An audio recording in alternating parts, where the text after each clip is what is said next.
Estou pela primeira vez aqui no nosso podcast com a presença ilustre de Luciana Seabra, que é CFP, analista CNPI e CEO da casa de análise Speech, uma das maiores especialistas em fundos de investimento do Brasil. E também estamos aqui com o Thiago Nigro. Já é a terceira visita do Thiago, amor? Acho que sim. Referência em educação financeira no Brasil e no mundo. Em número de seguidores total, o Thiago é o maior influenciador financeiro do globo. Nunca me apeguei muito aos dois termos. Sempre que eu abro uma caixinha no Instagram, alguém pergunta, né? Você é independente ou você é livre e tal. E eu acho que tem muito fetiche em torno disso. E quem fica muito nessa... Não, eu tenho que chegar na minha independência. A minha independência é exatamente essa conta aqui. E aí eu vou parar de trabalhar. Então a independência seria isso? Para mim tem muito a ver com um sentimento de liberdade, seja lá o que for, né? Que há essa sensação assim de eu posso fazer o que eu quiser, né? Pra mim, investir tem muito a ver com fazer o que der na telha. E pra mim é meio isso. Seja a independência, a liberdade, pra mim poder fazer o que der na telha. A partir do momento que você se sente capaz disso, e pra mim isso tem muito a ver com ter uma reserva financeira, sim. Seja na sua vida profissional, no seu relacionamento amoroso, você ser capaz de fazer o que você der na telha, pra mim você é independente e livre financeiramente. Não existe a independência financeira, não existe a independência do dinheiro. Todos somos dependentes do dinheiro no mundo que a gente vive. As pessoas sonham em ter muito dinheiro a ponto de que ele deixe de ser um problema e você possa fazer o que você quiser. Isso nunca se transformará numa independência, justamente pelo fato de você poder fazer o que você quiser, já que você tem tanto dinheiro quanto você precisaria ou necessitaria. Então ninguém é independente financeiramente, mas podemos nos tornar livres financeiramente. Então esse é um termo que ele ficou muito famoso nos últimos anos, décadas ou talvez séculos, né? Em que as pessoas sempre buscaram a independência financeira, mas isso é uma utopia. O que existe de fato é você ter tanto dinheiro a ponto de ter liberdade para fazer o que você quiser, já que ele se tornou algo quase que infinito pelo fato de finitamente ser tão grande a ponto de você não se preocupar com mais nada. A gente mesmo hoje conhece pessoas que têm muito dinheiro, mas elas são escravas de uma agenda montada por terceiros, por exemplo. Pra caramba e não tem. Então ele falava isso, você tem que ser dono. Querem. Exato, você tem que ser dono da sua localização geográfica, tem que ser dono do seu tempo, tem que ter saúde, porque senão você não consegue aproveitar os outros. Eu vivi isso quando eu tive hernia de disco, eu já tinha bastante dinheiro, trabalhava sozinho, né? Não tinha nenhum sócio. Tem um ditado italiano que fala que quem tem sócio tem patrão, aí já tem que combinar as coisas, né? É diferente. Mas eu tava sem saúde, então eu tinha que ficar indo no médico várias vezes na semana, fisioterapia, pilates. Eu não era mais dono do meu tempo, da minha localização geográfica. Porque imagina o que seria do mundo se você ficasse doente, mas você não sentisse dor, por exemplo. Né? Então, o que seria da doença se você não tivesse nenhum tipo de aviso que você está doente? Você provavelmente iria morrer. O que seria da gente se a gente não se sentisse incomodado com alguma coisa a ponto de querer mudar? Então, se você não se sentir incomodado de não ter a liberdade financeira, como que você vai buscar um caminho para chegar lá? Então, o primeiro passo para mim é o incômodo. Se você tem só uma vez o seu custo mensal guardado, aquilo te dá uma baita de uma incerteza. Assim, eu acho que eu aplico muito o que aconteceu na minha vida. Quando eu comecei a sentir que eu podia fazer o que eu quisesse, a partir do momento que eu tinha umas 3 vezes o meu custo mensal guardado. E aí eu falo para as pessoas fazerem isso. Calcula, coloca no papel mesmo. Não é para ficar, não precisa pôr o cafezinho ali necessariamente, tal, não vai ser isso. Mas coloca aqueles custos principais, aqueles que você teria no mês. Se hoje caiu o mundo, fiquei desempregado. O que eu gastaria num mês? É claro que num mês desse eu não sairia... Eu sempre falo, não corta o Netflix, porque senão você vai entrar em depressão e não vai nem fazer nada. Você tá pensando na reserva de emergência, então seria o primeiro passo pra você. Pra mim é isso. Assim, tem gente que gosta de fazer ela maior, assim, ela seria entre 3 e 12 vezes o seu custo mensal. Mas acho que 3 vezes te dá aquela tranquilidade de caiu o mundo, você para, pensa, o que eu vou fazer? Você tem 3 meses ali pra se reorganizar. Há tanto tempo, né, a gente falava, 6 meses de custo mensal, não sei o que lá. E a gente ficava pensando, a pandemia tinha acabado de começar, né? Vai durar 1 mês, vai durar 2 meses. Olha, por isso você tem que ter um fundo de emergência e tal. Aí, de repente, o negócio durou mais de 1 ano. 1 ano e meio. Tá durando. Eu falei, cara... Aí, uma coisa que mudou pra mim foi... Acho que 3 meses te deixa super confortável, né? Mas pra mim, eu trouxe isso pra um outro nível pra mim. Eu gosto muito de me sentir seguro, assim, ultra seguro, talvez, sei lá. Então, na minha cabeça, eu mudei esse de 3 para 12, sabe? Eu acho que eu fiquei meio traumatizado com a pandemia. Eu falei, cara, imagina se a pandemia acontece de novo. Eu sou boludinho de geografia e estatística. Mas o IBGE já fez uma estatística, faz tempo que eles não atualizam, mas não deve ter mudado. Possivelmente mudou para pior. que eles queriam ver quais aposentados tinham condições de se manter financeiramente, sem a ajuda de terceiros. Era apenas 1%, o restante era obrigado a trabalhar, dependia de parentes ou dependia de caridade.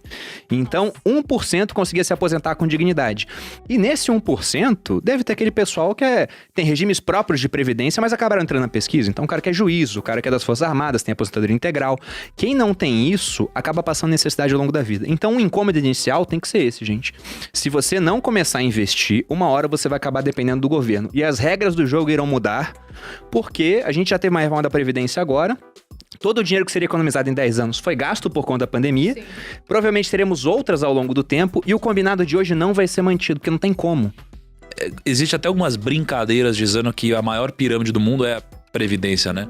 Porque hoje, né, as pessoas, as que são aposentadas hoje são sustentadas por quem trabalha e paga imposto.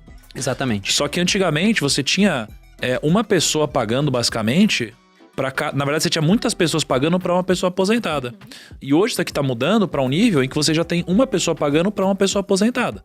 E como a gente não gera muito bem os recursos públicos, isso daqui tende a piorar cada vez mais e as pessoas vão ficando mais velhas. Então, chega uma hora que a casa cai, né? E então, o povo tá ficando mais velho, tá vivendo mais também. E tem um pesquisador de finanças, um psicólogo, né, de finanças comportamentais, que é o Walter Mischel, que ficou muito conhecido por um vídeo que muita gente já deve ter assistido, de uma criancinha na frente de um marshmallow. Sim. Coloca o muito marshmallow. bom. Muito sempre bom, falo né? desse Só vídeo. que os estudos dele, eles vão muito além disso, né? Pra quem nunca viu, a criança fica na frente do marshmallow, se Também ela usou esperar... pirulitos, eu vi. Também usou... brincando. Tem o do pirulito também. Tem um de um bolo de macaxeira também, que eu já vi que fizeram aqui no Brasil. Mas se ela esperar 15 minutos, ela ganha um outro marshmallow, né? Só que esse vídeo ficou conhecido, mas pouca gente sabe da continuidade dele, que eles acompanharam essas crianças durante muitos e muitos anos.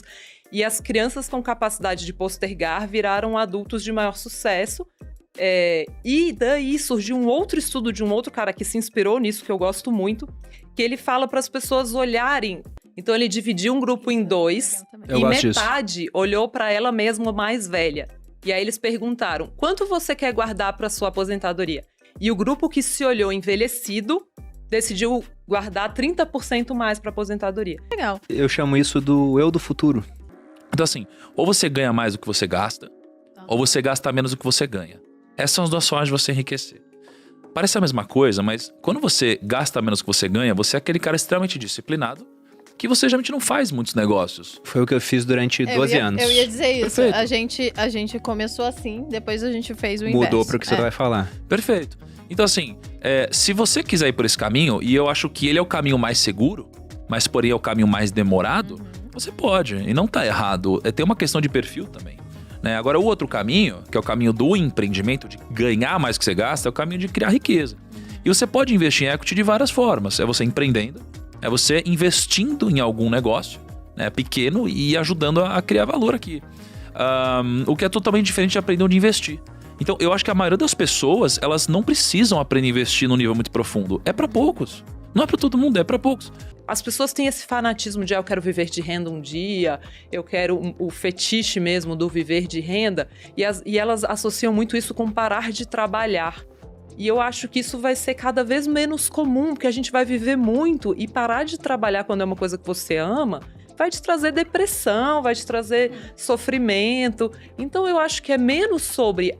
E quando você fica perseguindo isso na fixação de parar de trabalhar, é um grande problema, porque o trabalho é de onde vai vir a maior parte do seu patrimônio, do seu dinheiro, que vai te ajudar a fazer crescer via investimentos. Então, talvez isso não seja sobre parar de trabalhar, seja sobre poder parar em algum momento, se você precisar, e poder fazer só o que você ama. Né? É ter a opção e não a obrigação de parar de trabalhar, né? O que é a parcela mais importante da fórmula dos juros compostos, né? Que você falou sobre aporte. Cara, o aporte é mais importante do que a rentabilidade, especialmente no começo, né? Agora, quando a gente pega ela de uma forma geral, o mais importante é o tempo, né? Porque a fórmula de juros compostos vai ser lá o montante igual ao capital investido, né? Elevado a N, que é o tempo. É a única parcela que é a potência da fórmula, né? Então as pessoas têm que ter em mente que o mais importante é o tempo. Quanto mais cedo, melhor, de fato. E aí, quando você fala de gerar renda extra, eu acredito que a renda extra ela só faz sentido até um determinado momento da sua vida, né? Porque a renda extra, eu sou da seguinte opinião, pô, você tem que ter plano A só nos negócios, porque senão você nunca vai construir um grande negócio ou fazer muito dinheiro de fato. A não ser que você esteja no começo e precise sobreviver, né? Porque não adianta, pelo menos eu não acredito nisso, você gerando renda extra, não é esse dinheiro investido hoje que vai te enriquecer lá na frente. Não vai. Para mim, a renda extra faz sentido para, às vezes, você investir em algo que possa escalar os seus ganhos, né? Porque esses 200, 300 reais a mais por mês não é o que vai te enriquecer lá na frente. Isso não faz sentido, só no papel. Mas eu acho que a gente tem que chamar a atenção das pessoas para o digital hoje mesmo, para escalar. Porque tem muito a ver com escalar patrimônio hoje, o digital, né? Então, acho que talvez a marketing digital deveria virar uma disciplina da escola. Mas o professor que não usa vai dar aula do marketing digital? É complicado. Mas se você quer uma coisa diferente, na escola todo mundo que ensina não usa nada do que eles aprenderam. Porque eu acho que a escola vai ser disruptada. A gente tá fazendo isso já. Tomara, Porque as pessoas estão aprendendo pela internet. Se depender do Mac, o Brasil vai afundar. Se você perguntar pra mim, vai depender do Mac a evolução das pessoas. Então investe tudo nos Estados Unidos. No começo da nossa conversa, a gente tava falando sobre o tempo, né? De que, porra, as pessoas querem gastar hoje e não pensam no futuro. Faz muito sentido você sacrificar o presente. E para mim não é válida a justificativa de que nem sei se estarei vivo amanhã, porque estatisticamente você estará. Vai estar. Então, quando a gente fala de negócios, né, e de equity, digamos assim, por que eu prefiro empresas que não pagam dividendos? Porque as empresas que não pagam dividendos, elas vão reinvestir nelas mesmas. E geralmente, assim, para a empresa, os 3 melhores caminhos, na minha opinião, são ela comprar novos negócios, ela reinvestir no próprio negócio, ou ela comprar as próprias ações para poder diminuir o número de ações em circulação, aumentar os dividendos futuros ou o que ela recebe de lucro. Então, eu invisto em ações do Facebook, e o Facebook ele nunca distribuiu dividendos. Mas, pô, os caras têm 25% de retorno. Por exemplo, tem uma pergunta aqui do Lucas Abreu, e a gente vai abordar aqui, que é essa questão da reforma tributária agora, porque ele mandou outra caixinha e falou, estava montando uma carteira 100% focada em dividendos. Então veja aí, né? Sem diversificação. E ele está sendo destruído, né? Com esse movimento dos fundos imobiliários por conta dessa possível tributação que virá, que o que acontecia até agora, né? E não sei se vai passar a proposta, mas a regra hoje é que os fundos imobiliários, por norma, são obrigados a distribuir, dentro de 6 meses, 95% do lucro. A maioria distribui de maneira mensal, para manter o investidor ali comprado com o fundo. Isso não era tributado. Agora eles querem tributar em 20, mas estão falando agora talvez desça para 15. De todo modo, vai haver uma tributação. E os fundos estão caindo agora, assim como as empresas que pagam muitos dividendos. E o Thiago falou, prefiro alocar em Facebook, o cara não paga dividendo, mas ele pega todo o dinheiro e reinveste na própria empresa. É até um raciocínio que eu uso para mostrar por que eu prefiro menos recursos na mão do governo, né? Quem aloca melhor o capital? O governo? Ou, por exemplo, o Mark Zuckerberg, que transformou o Facebook numa empresa que era nada em uma empresa bilionária, quase trilionária. Esse cara aloca muito melhor o capital. Então deixa o dinheiro na mão dele, não precisa me dar o dinheiro, porque provavelmente o Mark Zuckerberg vai fazer melhor uso desse dinheiro para crescer a empresa do que eu posso fazer como alocador de capital. Embora eu tenha comprado Bitcoin nos 40 mil, não sei se ele fez o mesmo movimento, né? Mas em todo caso, ele é melhor do que eu reconheço isso. Então deixa o dinheiro na mão dele. Eu não quero, por exemplo, dividendos agora. Eu sou muito acostumada... Você acha que pode melhorar na mão dos nossos ilustres parlamentares? Olha, eu acho que 20% em cima do rendimento do fundo imobiliário, eu acho que, assim, isso sair eu acho pouco provável, sendo bem honesta, assim, né? Não sou tributarista, mas eu acho que seria uma virada muito brusca para algo que é importante para financiar algo que tem a ver com a economia do país. Então, para mim, assim... É pouco provável que chegue nesse ponto. Mas existe mercado sem isenção, só queria lembrar isso, né? Talvez porque eu seja especialista em fundos de investimento. No fundo de investimento, tem um monte de fundos de ações lá. Eu não sei se as pessoas... Muita gente me pergunta isso, né? O fundo de ação, ele não paga dividendo. O dividendo cai dentro do fundo e ele é tributado lá dentro. E nem por isso os fundos estão deixando de dar dinheiro há muito, muito, muito tempo. Então, não é que isso destruiu o mercado financeiro. Caso venha... O mercado vai se adaptar, vai vir uma primeira queda ali, claro, para arcar com essa...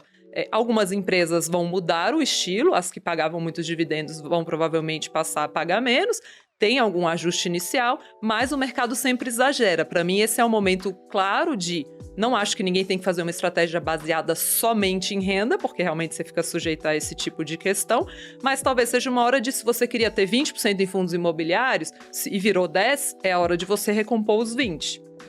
E sem ficar pensando muito o que vai acontecer, porque de fato a gente não sabe. Queria que vocês falassem assim, não precisa dar o percentual certinho, mas o que vocês fariam, por exemplo, pensando, tô investindo para daqui a 10 anos tá me aposentando através do meu patrimônio. O que não pode faltar? Posso falar da minha alocação estrutural, que eu acho que pode ajudá-la. Assim, tirar da reserva de emergência, que cada um sabe o tamanho da sua. Eu gosto de ser de pelo menos 3 vezes o custo mensal, mas se você tiver muita instabilidade, ela pode chegar a 12. Eu faria o quê? Eu pegaria 30% desse patrimônio e colocaria em bolsa. Se você está começando, começa com 5, 10, vai sentindo mais, almeje um dia ter 30%. Deixaria ali uns 40% eu gosto muito dos fundos multimercados, eu vou falar de uma carteira de fundos de investimento, tá? Porque é a minha especialidade. Faria a parte de bolsa via fundos de ações, então esses 30%, pegaria uns 40%, colocaria em fundos multimercados muito bons. Daria fundo para tudo? Eu invisto só via fundo, então eu vou falar o que eu faço. Mas também não sou, eu falo que escolher entre investir via fundos ou investir diretamente é como você escolher fazer o próprio churrasco ou contratar um churrasqueiro. Cada um sabe o que é melhor pra você. Eu gosto de delegar, tem gente que não gosta. Eu adoro acordar e pensar, nossa, tem uma galera. Luiz Stuberg tá trabalhando pra mim, o Rogério Xavier tá lá em Londres trabalhando pra mim, e o Maurício Bittencourt. O Bruno Perini está trabalhando pra mim. Coloco 5 a 7,5% em ouro e dólar, só que hoje eu faço a parte dolarizada via as carteiras de fundos de ações e multimercados. Mas para quem está começando, compra um fundo cambial, um fundo de ouro dolarizado e põe esses 7,5% ali. E o resto, aí eu uso fundo de crédito, que aí vai virar uma parte de renda fixa, mas eu gosto de fundo de crédito, não gosto desse fundo de crédito bobinho, D0, D1, que rende 105 CDI, não. Aí já tem que ser uma coisa mais sofisticada, esses fundos que historicamente dão 110, 115 CDI para cima. Eu gosto muito do conceito de sobrevivência no mercado. Matematicamente falando, você é premiado pela sobrevivência no mercado, né? Então, se você tem 100 mil reais e perde 50%, você tem 50 mil. Para 50 mil virar 100 mil, você precisa render 100%. Então, quanto mais você perde, mais ele precisa multiplicar para chegar lá. Então, eu me inspiro muito numa história que tem na Bíblia, que é a história de Noé, né? Em que tem um grande dilúvio, ele monta a arca, e a arca de Noé, né? Então, qual que é a metáfora aqui? É que a sua carteira de investimentos seja uma arca, né? Seja a arca de Noé, para te ajudar a passar pelos grandes dilúvios, as grandes crises. E aí você, cara, vai se dar bem, né? Nas retomadas é perder pouco e depois se recuperar bem junto com o mercado. E para mim uma arca, ela é construída em cima de 4 pilares, né? O primeiro é o A, de ações e negócios. Se você olhar para Forbes, todos, sem exceção, nenhuma enriqueceram com negócios. Ou são herdeiros de alguém que enriqueceu com negócios. Segundo é o R. O R é o R de real estate. Real estate, compre terras porque Deus não fará mais delas. Para mim faz sentido, é uma grande defesa contra a inflação. Em terceiro é o C de caixa, né? Assim, para mim faz sentido você ter a opcionalidade de ser o vendedor de lenços durante uma crise e ter o benefício de dormir tranquilo. Então, cara, se você tem caixa, você dorme tranquilo. Se você tiver mal, se tiver uma crise, se tiver com medo, você tem caixa. Então tá tudo bem, você pode aproveitar oportunidades. E o último A é o A de ativos internacionais, né? Então você precisa diversificar também entre países. Então tem 3 conceitos aqui. São 3 tipos de diversificação. Primeiro, a diversificação intra-ativos. Então é você ter ativos diferentes. Depois a diversificação intra-classes de ativos, que é ter fundo imobiliário, etc. E depois a diversificação entre países, né? E aí você se brinda pra caramba.